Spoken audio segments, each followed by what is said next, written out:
నమస్కారం ఘంటారావానికి స్వాగతం ముందుగా ప్రధాన అంశాలు విజయవాడకు గనుల శాఖ మాజీ డైరెక్టర్ వెంకటరెడ్డి తరలింపు వైద్య పరీక్షల అనంతరం కోర్టులో హాజరుపరిచే అవకాశం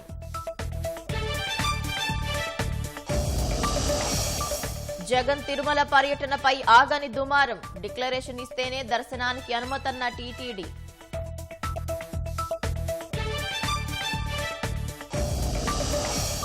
మన్యం జిల్లా వాసులను పట్టి పీడిస్తున్న విషజ్వరాలు రోగులతో కిటకిటలాడుతున్న ఆసుపత్రులు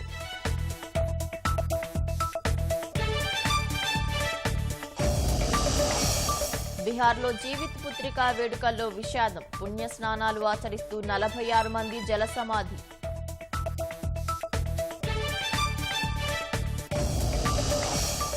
హెజ్బొల్లా స్థావరాలపై విరుచుకుపడుతున్న ఇజ్రాయెల్ వైమానిక దాడిలో డ్రోన్ యూనిట్ కమాండర్ హతం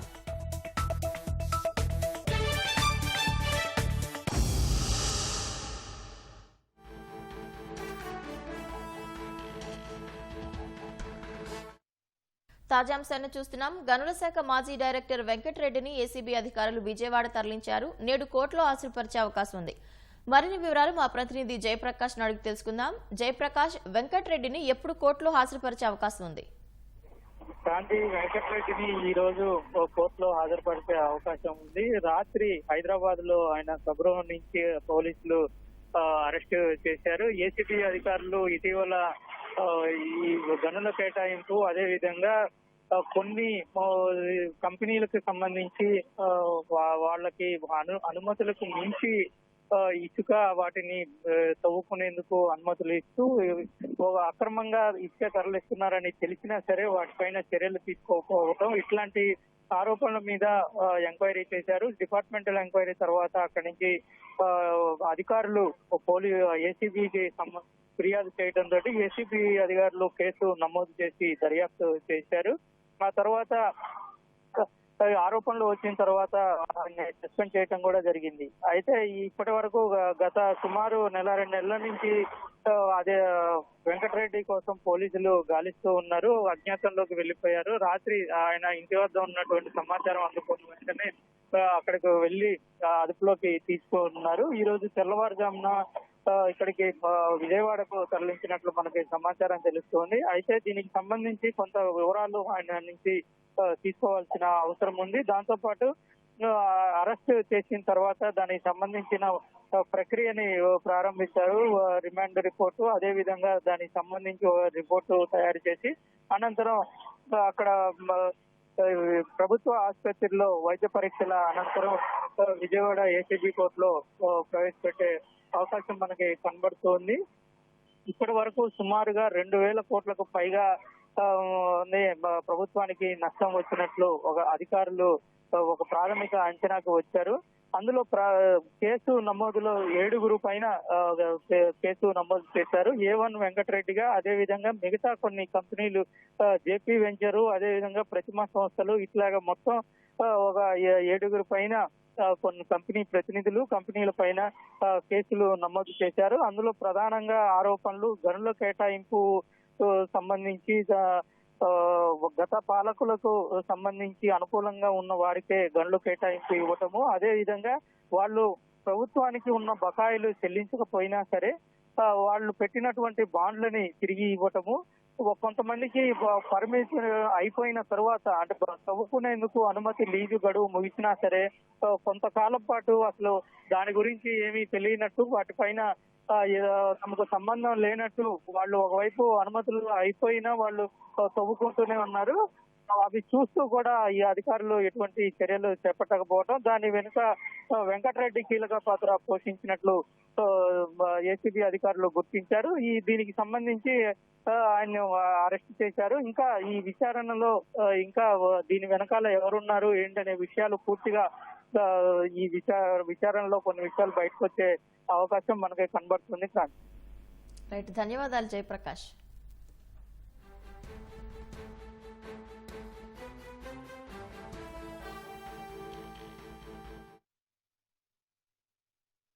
శ్రీవారి లడ్డూ తయారీలో కల్తీ నెయ్యి వినియోగంపై పెను దుమారం రేగిన వేళ మాజీ సీఎం జగన్ చేపట్టిన తిరుమల పర్యటన కాకరేపుతోంది. వెంకన్న దర్శనానికి వెళ్లే ముందు జగన్ డిక్లరేషన్ ఇవ్వాలంటూ హిందూ ధార్మిక సంఘాలు, వివిధ రాజకీయ పక్షాలు ఆందోళన బాట పట్టాయి. మరోవైపు జగన్ నుంచి డిక్లరేషన్ తీసుకునేందుకు టీటీడీ అధికారులు సిద్ధమవుతున్నారు. సంతకం చేసిన తర్వాతే శ్రీవారి దర్శనానికి అనుమతిస్తామని తేల్చి చెబుతున్నారు. వైసీపీ అధినేత మాజీ సీఎం జగన్ తిరుమల పర్యటన చేసిన ప్రతిసారి వివాదాస్పదమైంది. గతంలో సీఎం హోదాలో అధికార దర్పాన్ని ప్రదర్శిస్తూ నిరసన గళాల్ని తొక్కిపెట్టి తిరుమలలో పర్యటించారు. శ్రీవారికి పట్టు వస్త్రాలు సమర్పించేందుకు సంప్రదాయాలకు భిన్నంగా వ్యవహరించారు. దీనిపై హిందూవాదులు, సాధు సంతుల్లో నిరసనలు వ్యక్తమయ్యాయి. పాదయాత్ర ప్రారంభానికి ముందు, పాదయాత్ర ముగిసిన తర్వాత తిరుమల వచ్చిన జగన్ తన మంది మార్బలంతో చేసిన హంగామా అప్పట్లో వివాదాస్పదమైంది. తిరుమల గిరుల్ని భక్తులు ఎంతో పవిత్రంగా భావిస్తారు. తిరుమాఢ వీధులు, వైకుంఠం క్యూ కాంప్లెక్స్ పరిసర ప్రాంతాల్లో పాదరక్షలు లేకుండా నడుస్తారు. భక్తులు ఎంతో పవిత్రంగా భావించే క్యూ కాంప్లెక్స్ లోకి గతంలో జగన్ ఏకంగా పాదరక్షలతో ప్రవేశించడం తీవ్ర వివాదాస్పదమైంది. తిరుమలలో పార్టీలు, వ్యక్తులకు అనుకూలంగా నినాదాలు చేయడం నిషేధం. కానీ జగన్ పర్యటించిన ప్రతిసారి మాడవీధులు, క్యూ కాంప్లెక్స్ లో జై జగన్ అంటూ అనుచరులు నినాదాలు చేసినా వారిని ఏ రోజు వారించిన పాపాన పోలేదు. గోవింద నామస్మరణలు మినహా మరే పదం వినిపించకూడని ప్రాంతంలో తన పేరున నినాదాలు చేసే అనుచరుల్ని ఆపకపోగా చిద్విలాసంతో వారిని మరింత ప్రోత్సహించేలా వ్యవహరించడం హిందూవాదుల్ని తీవ్ర ఆవేదనకు గురిచేసింది. పార్టీ అధినేతగా, ప్రతిపక్ష నేతగా తిరుమల పర్యటనల్ని ఇష్టారీతిన సాగించిన జగన్ సీఎంగా ఉన్న సమయంలో మరింత అధికార దర్పాన్ని ప్రదర్శించారు. సంప్రదాయాలు, నిబంధనలు తనకేవీ వర్తించవన్న రీతిలో వ్యవహరించారు. శ్రీవారి ఆలయంలో తులాభారం చేసే సమయంలో జగన్ పిన్నమ్మ, అప్పటి TTD board chairman Y V Subba Reddy భార్య గోవింద నామస్మరణంలో జగన్ పేరు కలిపి స్మరించడం తీవ్ర వివాదాస్పదమైంది.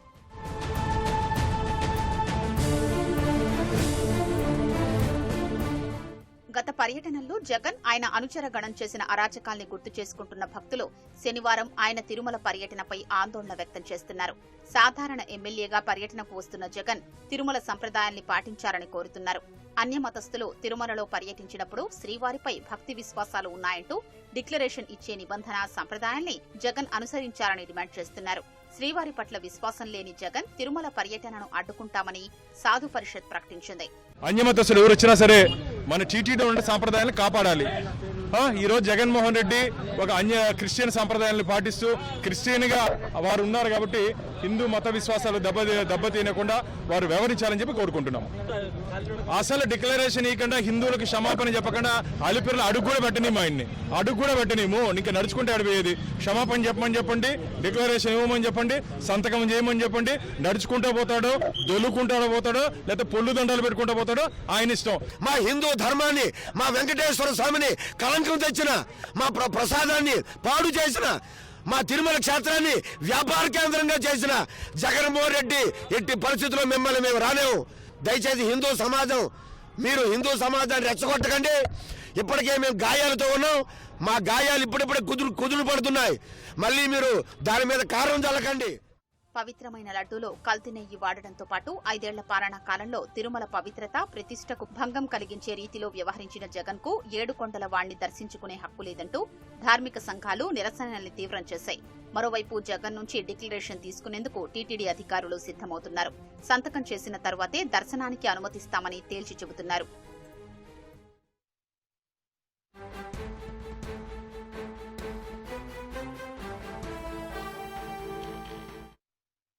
తాజాంశాన్ని చూస్తున్నాం. మాజీ సీఎం జగన్ తిరుపతి పర్యటన దృష్ట్యా అప్రమత్తమైన అధికారులు పోలీస్ యాక్ట్ 30 అమల్లో ఉండటంతో ర్యాలీలు చేయవద్దని వైసీపీకి నోటీసులు జారీ చేశారు.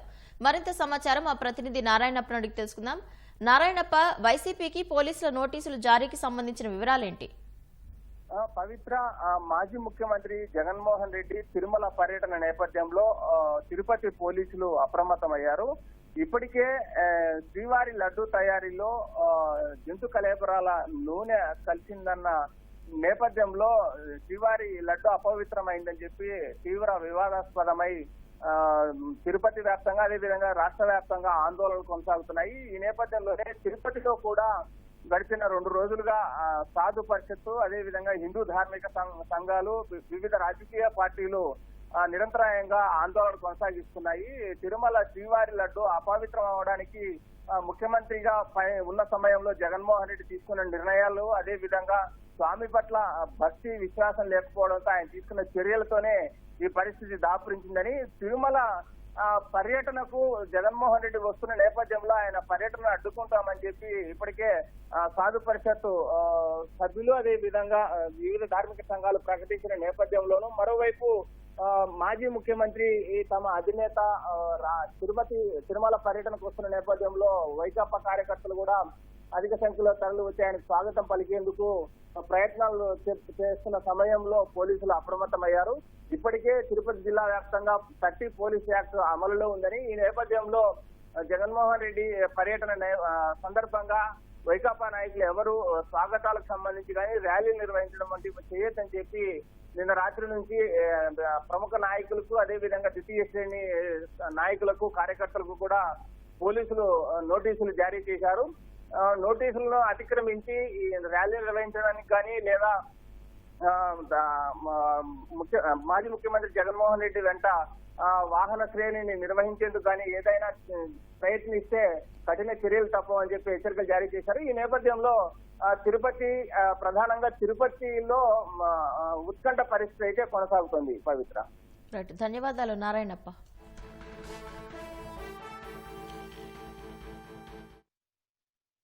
తిరుమల లడ్డూ వ్యవహారంపై దర్యాప్తు కోసం సిట్ను ఏర్పాటు చేసిన ప్రభుత్వం అందులోని సభ్యుల వివరాలతో ఉత్తర్వులు జారీ చేసింది. సిట్ అధిపతిగా గుంటూరు రేంజ్ ఐజీ సర్వశ్రేష్ఠ త్రిపాఠి వ్యవహరిస్తారని పేర్కొంది.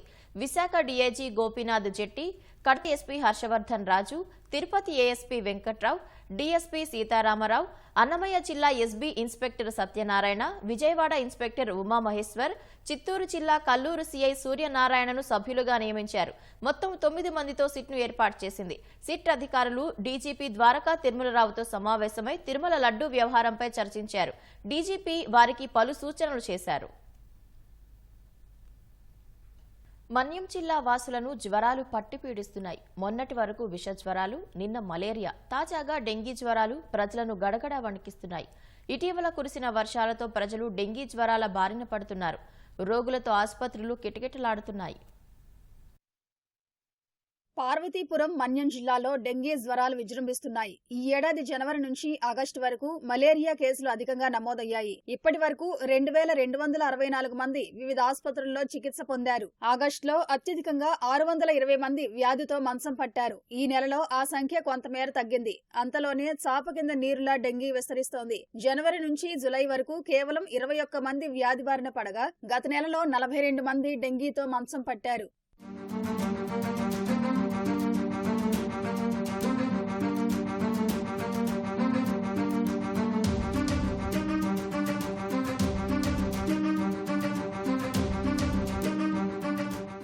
ఆకస్మికంగా అధిక జ్వరం రావటం, తీవ్రమైన తలనొప్పి, కళ్లు మంటలు, కీళ్ల నొప్పులు, అలసట, వికారం, వాంతులు, అతిసారం, చర్మంపై దద్దుర్లు, ఆకలి మందగించడం వంటి లక్షణాలతో జనం అల్లాడిపోతున్నారు. ముఖ్యంగా చిన్నారులు, వృద్ధులు తీవ్ర ఇబ్బందులు పడుతున్నారు. రోజుల తరబడి చికిత్స పొందిన జ్వరాల తీవ్రత తగ్గకపోవడంతో బాధితులు బెంబేలెత్తుతున్నారు. వ్యాధి నిర్ధారణ కోసం సుదూర ప్రాంతాల నుంచి పార్వతీపురంలోని జిల్లా ఆసుపత్రి, పాలకొండ ప్రాంతీయ ఆసుపత్రులకు రావాల్సి వస్తుందని బాధితులు ఆవేదన వ్యక్తం చేశారు.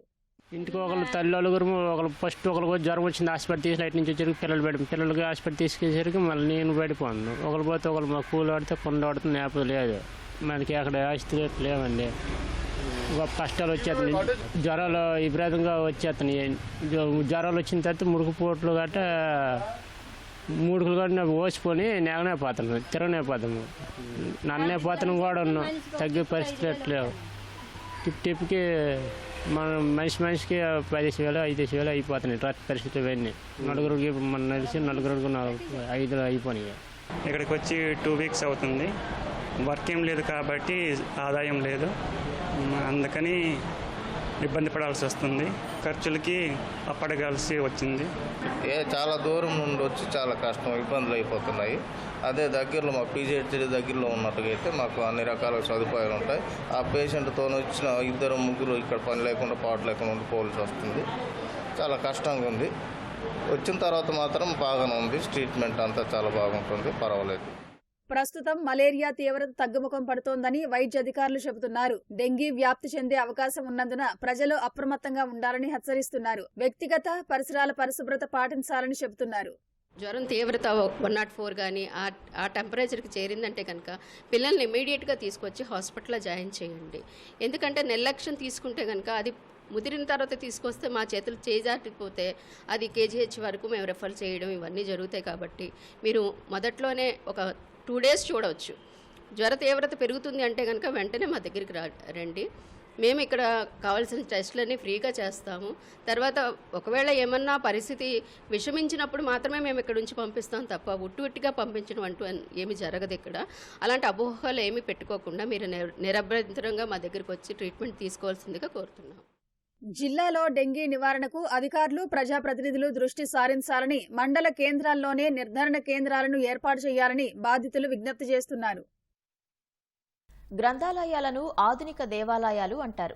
వాటికి అవసరమైన నిధులు కేటాయించడంతో పాటు తగిన సిబ్బందిని నియమించడం ప్రభుత్వాల బాధ్యత. కానీ గత 5 ఏళ్లలో వైసీపీ సర్కార్ లైబ్రరీలకు నిధులు ఇవ్వలేదు.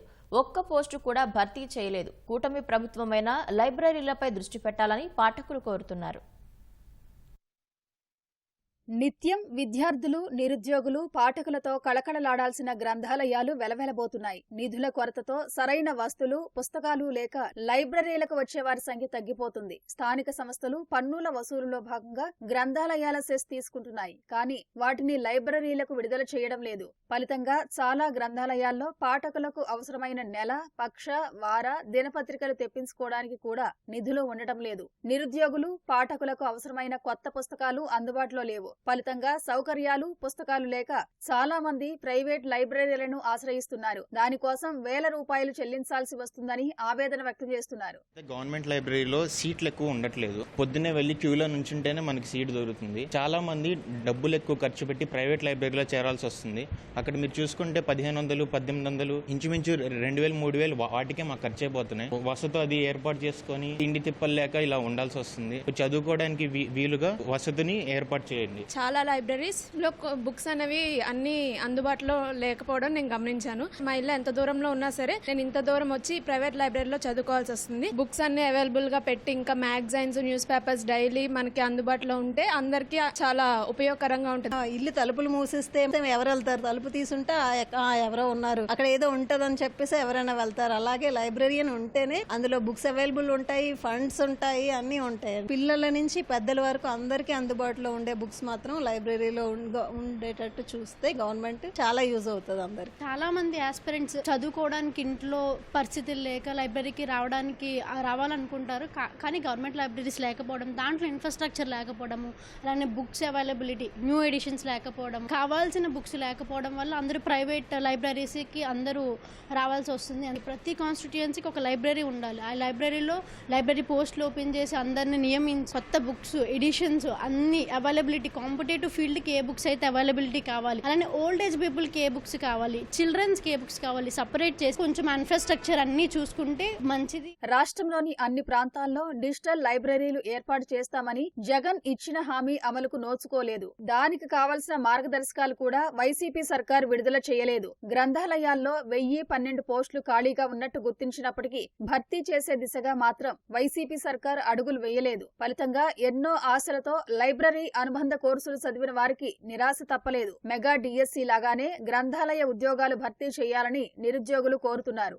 ఎన్నో సంవత్సరాలుగా పీజీలు చేసిన వాళ్ళు ఎంతో మంది ఉన్నారు, చదువుకుని నిరుద్యోగులుగా ఉంటున్నారు. లైబ్రరీ సైన్స్ చేసిన వాళ్ళంతా కూడా చాలా సంవత్సరాలుగా ఉన్నారు. దాదాపుగా మనకు స్టేట్ డివైడ్ అయినప్పటి నుంచి కూడా నోటిఫికేషన్ సరిగ్గా లేవు. గత ప్రభుత్వానికి చాలా సార్లు విన్నవించారు, కానీ ఏమాత్రం రిజల్ట్ లేదు. చంద్రబాబు కూటమిలో ప్రభుత్వంలో అయినా కానీ ఇప్పుడైనా నోటిఫికేషన్స్ రావాలని కోరుకుంటున్నారు. విద్య నిగూఢ గుప్తమ్మగు రూపము పురుషాలికిన్ విద్య భోగకరి యశస్సు సుఖకరి అన్నారు. అంటే విద్య నేర్చుకునేది సుఖపడడానికి. అంటే గ్రంథాలయం నుంచి ఏ పోస్టులు కూడా గ్రేడ్ 1 కానీ గ్రేడ్ 2 కానీ అసిస్టెంట్ లైబ్రరీ పోస్ట్ కానీ ఏది తీయట్లేదు. అలాంటప్పుడు ఇలా సంవత్సరాల తరబడి పోస్టులు తీపోవటం వల్ల చాలా నిరుద్యోగత ఇందులో పెరిగిపోతుంది. ఫర్దర్ గా ఎవరైనా ఈ కోర్స్ చేయాలన్నా అంత ఆసక్తిగా ఉండరు కదా. గతించిన ప్రభుత్వం మేనిఫెస్టోలో ఎన్నో చెప్పింది, ఎంత చేసింది అనేది అందరికీ తెలుసు. కనీసం ఈ ప్రభుత్వం అయినా ఈ విషయంలో శ్రద్ధ తీసుకుని విద్యార్థులకి మేలు చేయాలని ఆశిస్తున్నాం. సిఎల్ఐసి, ఎంఎల్ఐసి, విఎల్ఐసి మొత్తం అన్ని కోర్సులు చేసి చాలా మంది ఖాళీగా ఉంటున్నారు. ప్రతి జిల్లాలలో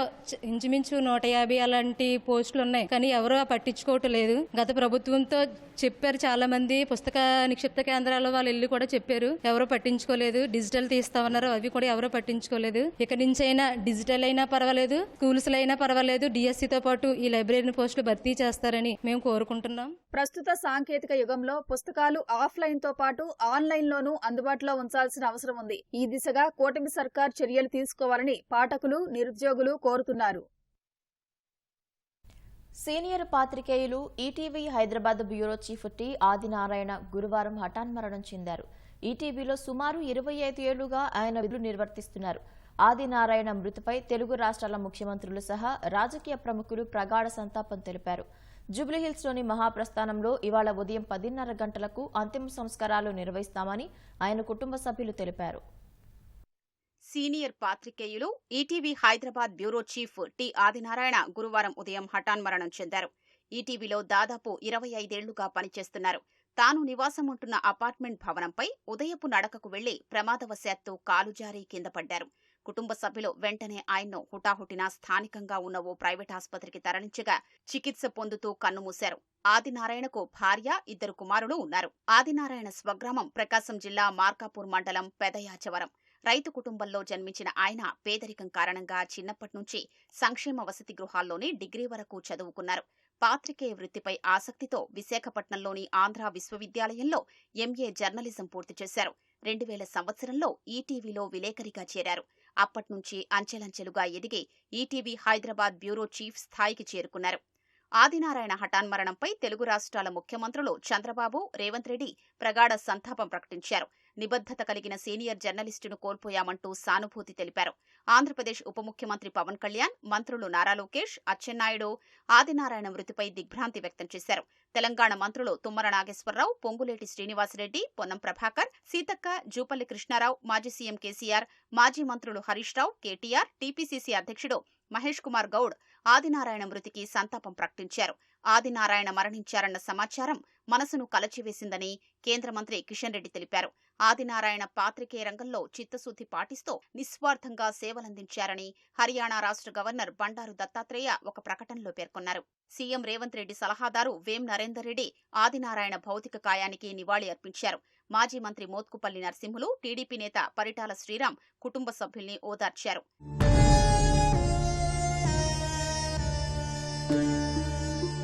ఈనాడు MD CH Kiran, Eenadu Telangana editor DN Prasad, ETV CEO Bapineedu, Eenadu ETV పాత్రికేయులు మియాపూర్లో ఆదినారాయణ నివాసానికి వెళ్లి ఆయన మృతదేహానికి నివాళులు అర్పించారు.